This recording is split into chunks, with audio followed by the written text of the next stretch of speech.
ডান। বন্ধুগণ, আপনারা জানেন আজ ঢাকা বিশ্ববিদ্যালয়ে প্রশাসন বিশ্ববিদ্যালয় এবং হল ক্যাম্পাস বন্ধ ঘোষণা করেছে। আমরা আপনাদেরকে জানাতে চাই, পুলিশ, র্যাব এবং বিজেপি যারা বর্ডার গার্ডে থাকার কথা তারা পর্যন্ত ঢাকা বিশ্ববিদ্যালয় ক্যাম্পাসে ঢুকে এসেছে। শিক্ষার্থীরা বিশ্ববিদ্যালয় এবং ইউজিসির এই সিদ্ধান্তকে প্রত্যাহার করেছে, তারা হলে হলে দুর্গ করে তুলছে।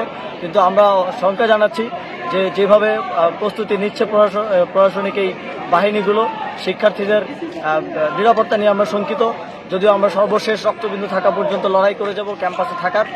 আমরা আহ্বান জানাবো ঢাকায় যারা অবস্থান করছেন, ঢাকার যারা আন্দোলন করছেন, আমাদের ভাইয়েরা আছেন, আমাদের অভিভাবকরা আছেন, আমরা আপনাদেরই সন্তান। আপনারা সবাই ঢাকা বিশ্ববিদ্যালয়ের দিকে আসুন, ঢাকা বিশ্ববিদ্যালয়ের দিকে চোখ রাখুন।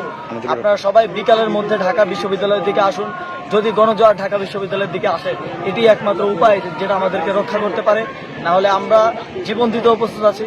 আজ আমাদের হল রক্ষা করতে, যে হলকে আমরা সন্ত্রাস মুক্ত করেছি সেটা রক্ষা করতে আমরা শেষ রক্তবিন্দু পর্যন্ত লড়াই করে যাব। তবে আপনাদের প্রতি আহ্বান থাকবে, আপনারা ঢাকা বিশ্ববিদ্যালয়ের দিকে আসুন। আপনারা 4টা থেকে ঢাকা বিশ্ববিদ্যালয়ের দিকে আসা শুরু করুন। আপনাদের সমাগম এই বাহিনীগুলোকে প্রতিরোধ করতে পারে। আপনাদের সমাগম দেখলেই এরা ভয়ে আমাদের উপর হামলা করার সিদ্ধান্ত থেকে সরে আসতে পারে।